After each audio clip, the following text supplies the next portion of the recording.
My name is Jeff Perry. My brother Bruce and I are heating and plumbing contractors specializing in hydronic heating systems.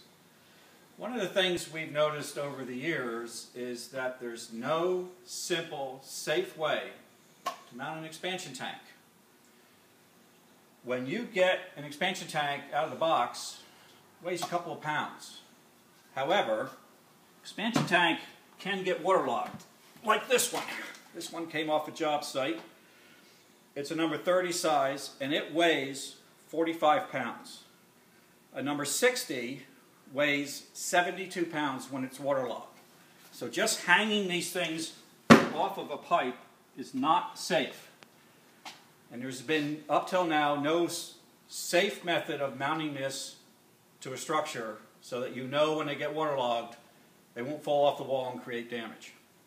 What we've done is invented a mounting system. We call it the Hydroclaw. The Hydroclaw comes with the mounting bracket, set of installation instructions, and the mounting hardware to mount the tank to the Hydroclaw. This is the Hydroclaw out of the bag. It's in two halves. One half gets mounted to the wall. The other half clamps the tank in place. You'll notice it's got rubber on it to help with friction to keep the tank from sliding off. Also, it prevents metal to metal of the tank against the metal bracket. So what we're going to do in this video is we're going to show you how to mount this bracket. Now, one thing that's very, very important is that you must mount these brackets to structure. Either concrete wall, even a concrete floor, a wood wall. If you mount it to sheetrock, there must be structure behind the sheetrock. You cannot mount this using toggles, little plastic 1/4-inch anchors. You can't mount it to just sheetrock. You can't mount it to a little thin 1/4-inch particle board siding or something like that. You need to mount this to structure. I cannot reiterate that enough. So we're going to mount this today to a plywood wall just for this demonstration. So you need to get yourself the type of hardware you want to mount with. We're going to use lags today. So if you notice on this bracket, you can mount it with the hinge in either direction. It depends on your job site how you want the front half of the bracket to open, left or right. It could even be mounted on a ceiling. But for this demonstration, we'll mount it this way with the hinge on the left. So I'm going to get my impact driver, and we're going to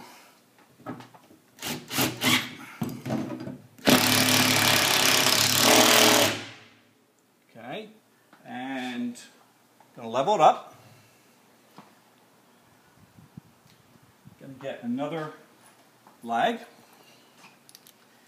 and we'll mount the bottom.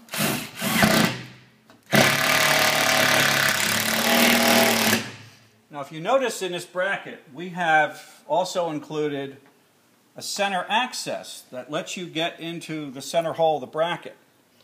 So it allows the impact driver or socket, whatever you're using, to go right through the band to be able to tighten this up.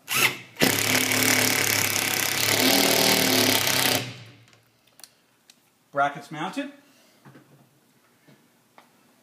Take the second half of the bracket, pull your hardware out of the bag.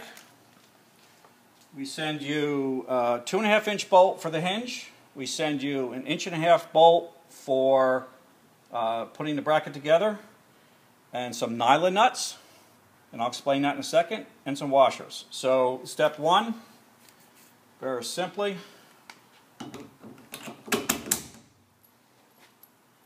put your 2.5-inch bolt there, tighten this up.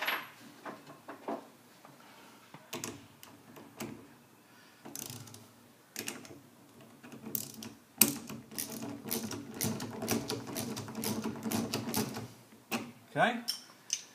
You don't need to, because of the nylon nut, is there to lock. You don't have to tighten it real tight to put everything in a bind, so you don't need lock washers or anything like that. We're now ready to mount the tank. So we grab the tank, the rest of the hardware.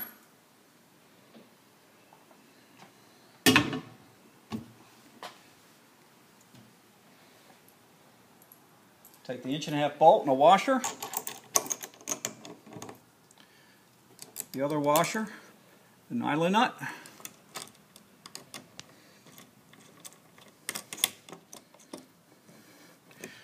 Now if you notice, even just hand tight, without even clamping this down, the friction of the rubber is helping to prevent this tank from dropping. So that's one of the main reasons that rubber is in place. Now another very important thing you need to know.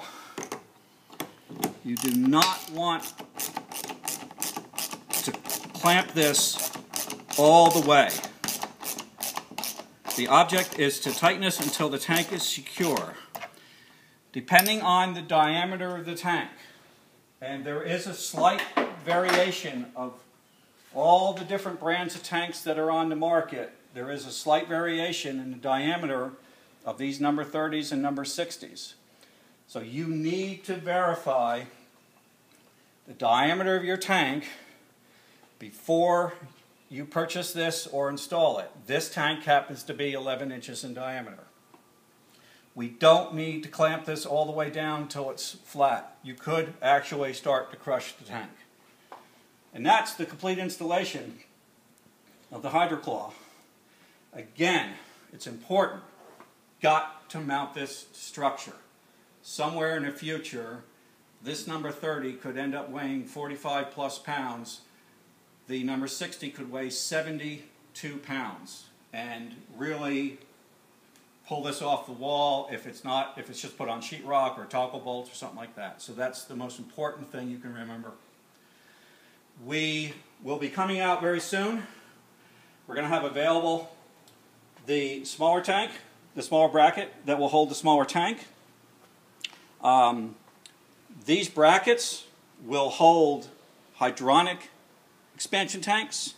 They will hold the thermal expansion tanks for putting on your water heater. Like the Hydroclaw will hold the number 12 size. The smaller one, the Hydroclaw Junior, will hold the number 5 size. It will hold solar tanks. They will also hold these new variable speed well pumps are now using these size tanks instead of the full size well tanks that you're used to seeing. And this is, we have found that this will mount those also. So there's a lot of tanks on the market that this thing is capable of holding. So we are Jeff and Bruce Perry, Storm King Enterprises, and this is the Hydroclaw.